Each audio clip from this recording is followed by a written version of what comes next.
Are you here? Thank you for being here and tuned in to the Paul Leslie Hour. We're pleased to present the Beth Petty interview, just as we say, hats off to Hank. You see, Beth Petty is something of a Hank Williams expert, as you'll soon find out. The year 2023 is the centennial year of Hank Williams, 100 years since his birth. And, well, let me tell you a little more. On this episode, we're taking you to Montgomery, Alabama, for an interview focusing on the great Hank Williams, considered the father of contemporary country music. Born on September 17, 1923, in Mount Olive, Alabama, Hank Williams began playing music after his mother gave him a guitar at 8 years old. Hank Williams learned his singing style in part from a blues street singer named Rufus Teetot Payne. Hank Williams went on to perform all across the United States. He had many hit songs and was a favorite on radio and television. Hank Williams was, and perhaps is, the greatest country star of all times. Hank Williams passed away on January 1st, 1953, at just 29 years old. Yet Hank Williams' music continues to get new fans. His songs are known by everyone.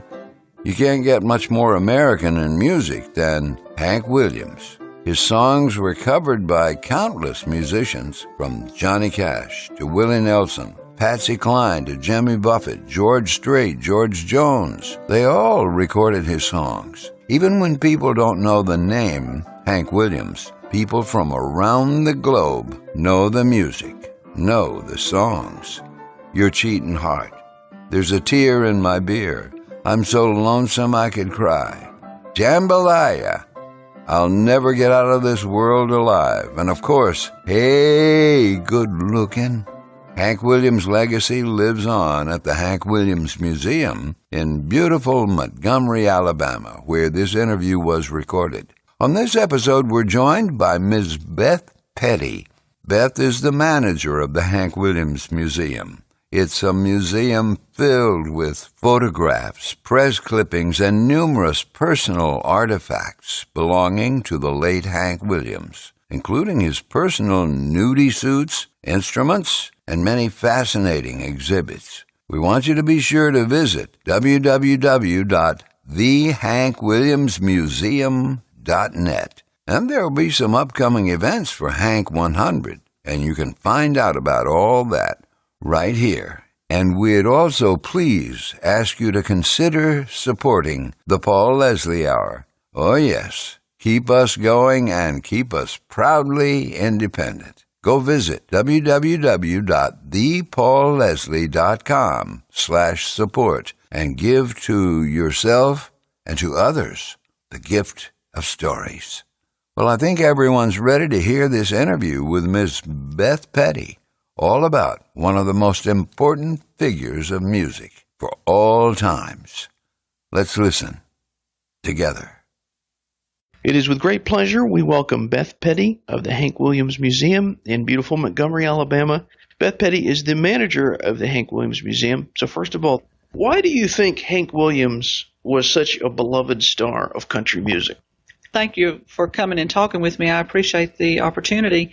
Hank Williams is a worldwide icon all over. He, made such great music, and it's simple music. It's the music that people can relate to back then and still today. So his death has been 56 years now, and I think that his music still continues on. It still will after 50 more years. I was hoping maybe you could tell us a little bit about Rufus Teetot Payne and some of the styles and people who were an influence on Hank Williams. And the reason I ask that, so many people say Hank Williams was an influence on them. But going back, I haven't heard much about who influenced Hank Williams. Teetot was a black street singer that taught Hank how to moan the blues and how to play some guitar chords. And we think that it started back as early as age 10 in Greenville, Alabama. Teetot, Rufus Payne, happened to move to Montgomery in 1937 at the same time the Willams family did. So he also continued here on the streets of Montgomery with little Hiram, as he was known as. They played on the streets and they earned a few cents a day by people giving them money to listen to them. But we don't know a lot about Teetot. No photos of him. He had one son, Henderson Payne, who passed away about a year or two ago. We did get to know him pretty well. Teetot's buried here in Montgomery. He died around 1939. Apparently he was sick when he moved to Montgomery because he died in a hospital. We don't really know a lot of history of that man, but we do know that he was a big influence on Hank Williams.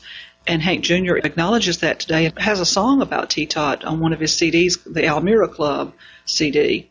How did the idea for the Hank Williams Museum come to be? My father, Cecil Jackson, is the president of the Hank Williams Memorial Foundation for Montgomery.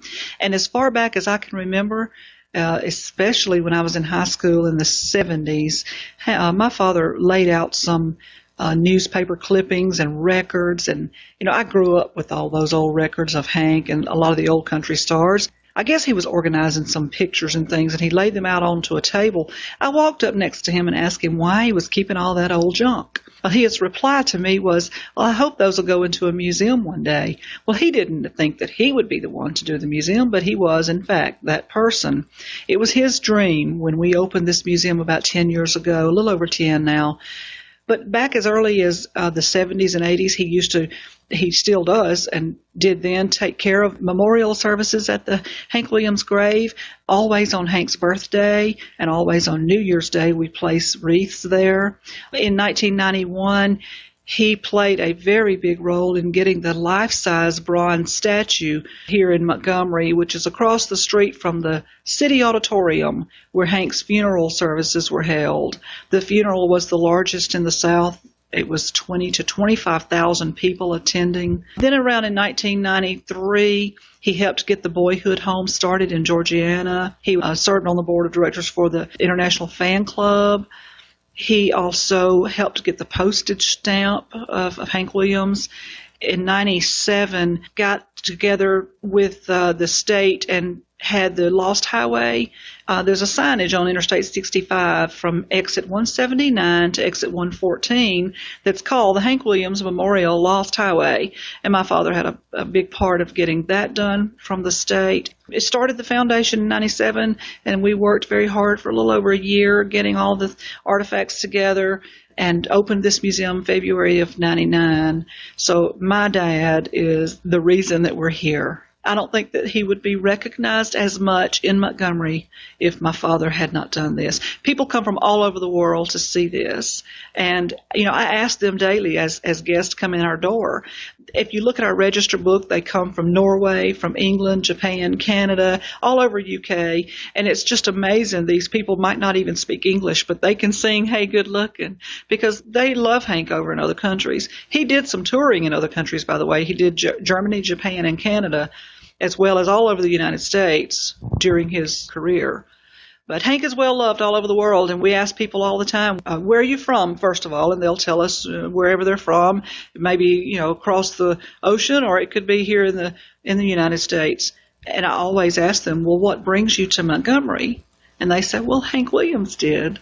I'd like to say that I hope that one day Montgomery can be noticed, and I think that it's on its way. But when you say Montgomery, you think of Hank. Like you say Memphis, you think of Elvis.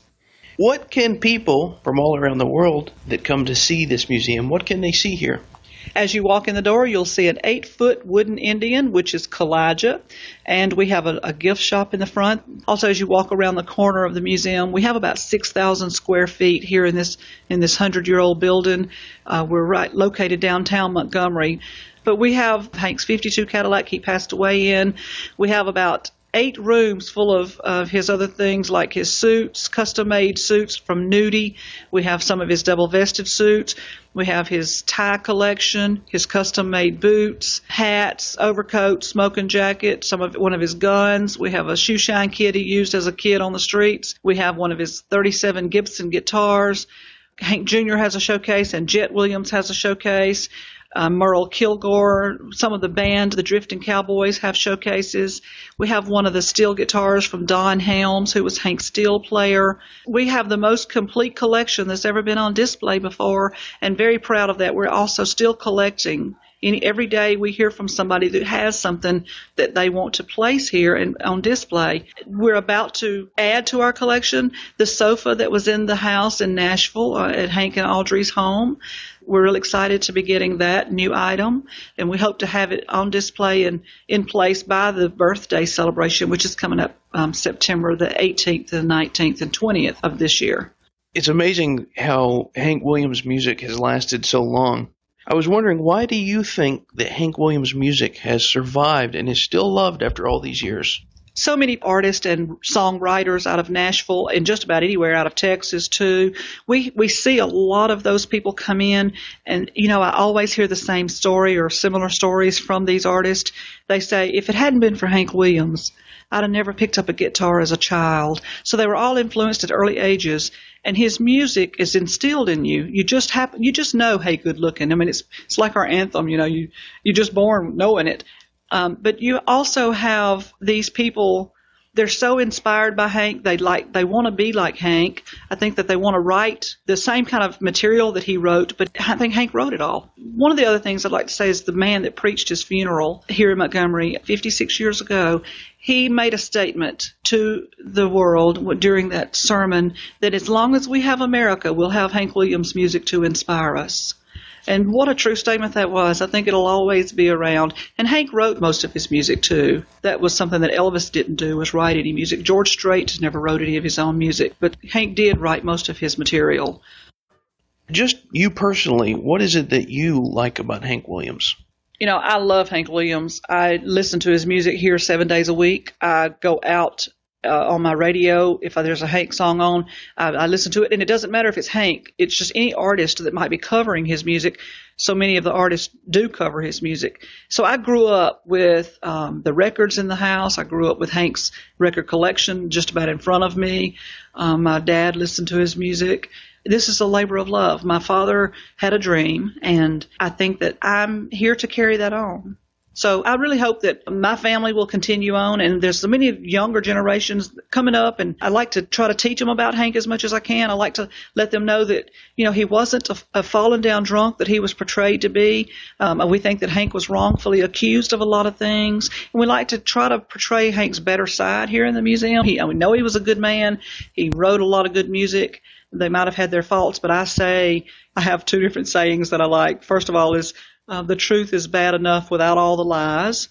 And we also say that, Hank's accomplishments way outweighed his downfalls.